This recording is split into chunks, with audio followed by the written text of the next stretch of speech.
할렐루야. 사랑하는 성도 여러분, 평안한 하루 보내고 계십니까? 오늘은 잠언 30장 말씀으로 함께 은혜를 나누고자 합니다. 제가 봉독하겠습니다. 이 말씀은 야게의 아들 아굴의 잠언이니 그가 이디엘 곧 이디엘과 우갈에게 이른 것이니라. 나는 다른 사람에게 비하면 짐승이라. 내게는 사람의 총명이 있지 아니하니라.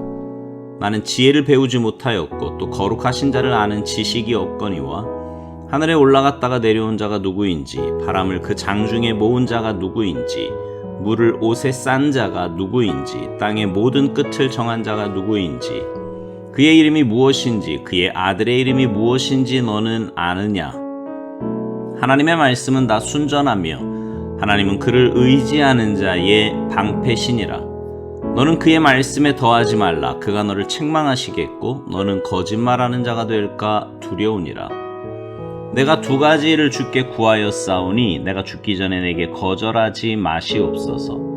곧 헛된 것과 거짓말을 내게서 멀리 하옵시며 나를 가난하게도 마옵시고 부하게도 마옵시고 오직 필요한 양식으로 나를 먹이시옵소서. 혹 내가 배불러서 하나님을 모른다 여호와가 누구냐 할까 하오며 혹 내가 가난하여 도둑질하고 내 하나님의 이름을 욕되게 할까 두려워함이니이다.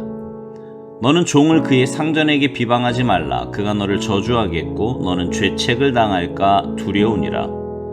아비를 저주하며 어미를 축복하지 아니하는 무리가 있느니라. 스스로 깨끗한 자로 여기면서도 자기의 더러운 것을 씻지 아니하는 무리가 있느니라.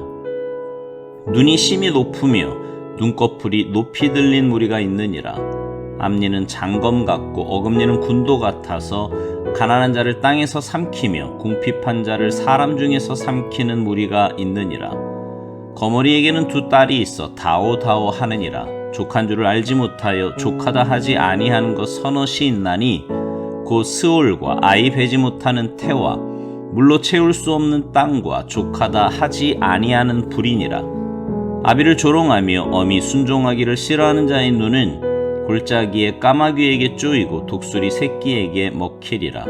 내가 심히 기이 여기고도 깨닫지 못하는 것 서너시 있나니 곧 공중에 날아다니는 독수리의 자치와 반석 위로 기어다니는 뱀의 자치와 바다로 지나다니는 배의 자치와 남자가 여자와 함께한 자취며 음녀의 자취도 그러하니라. 그가 먹고 그의 입을 씻음같이 말하기를 내가 악을 행하지 아니하였다 하느니라.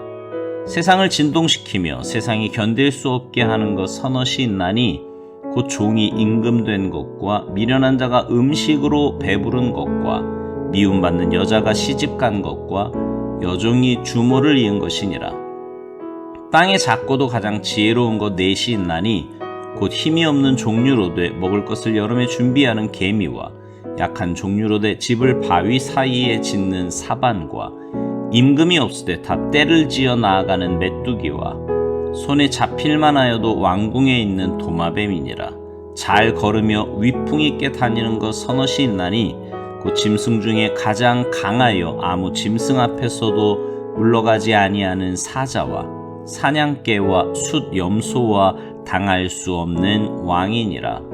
만일 내가 미련하여 스스로 높은 채 하였거나 혹 악한 일을 도모하였거든 내 손으로 입을 막으라.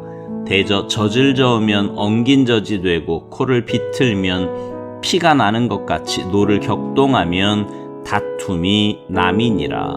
아멘. 제가 종종 드리는 말씀 가운데 하나가 신앙생활에서 위험한 것이 나는 이만하면 됐다는 생각입니다. 예배도 드리고 헌금생활도 제대로 하는 것 같고 봉사도 하고 별로 나쁜 짓 안 하고 그렇게 사니까 신앙인으로 이 정도면 되었다는 거지요. 근데 그 마음속 깊이 들어가 보면 실은 아니에요. 겉은 그럴싸한데 그래서 남 보기에는 신앙생활 잘하는 것 같고 믿음 좋은 것 같은데 실제로는 아니라는 말이지요. 하나님과 인격적인 교제도 없습니다. 내 인생의 주인은 언제나 나예요. 내 감정이 우선이고 내 경험이 우선입니다. 말씀보다 세상의 원리가 나를 더 지배합니다. 이런데도 겉으로 드러난 모습이 괜찮다고 괜찮게 생각하며 사니 그 신앙생활이 결코 건강할 수 없다는 말이지요. 오늘 본문 11절부터 14절에 보면 무리들이 등장해요.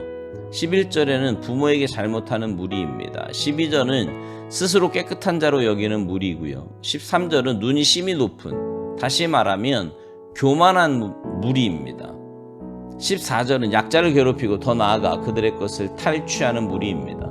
여러분, 듣기에도 정말 문제가 많은 무리들이라고 생각하지 않으십니까? 근데 그 무리 가운데 12절에 보면 스스로 깨끗한 자로 여기는 무리가 등장을 합니다. 자기는 깨끗하니 씻을 것이 없다는 말이에요. 이것을 영적인 원리로 적용해 보면 나는 회개할 것이 없다는 말과 같습니다. 이 정도 신앙생활 하면 됐지, 더 이상 뭘 더 바라겠느냐는 겁니다. 더 씻을 것도, 또 다시 말해서 회개할 것도, 고백할 것도 없다는 거지요. 여러분, 이것이 얼마나 교만하고 무지한 말입니까? 우리는 죽을 때까지 우리 안에 있는 육신의 본성과 싸워야 돼요. 대사도 사도 바울도 오호라 나는 곤고한 사람이로다, 이 사망의 몸에서 누가 나를 건져내랴고 고백했는데, 우리가 뭐라고 마치 다 이긴 것처럼, 다 변화된 것처럼, 다 성숙한 것처럼 그렇게 산단 말입니까?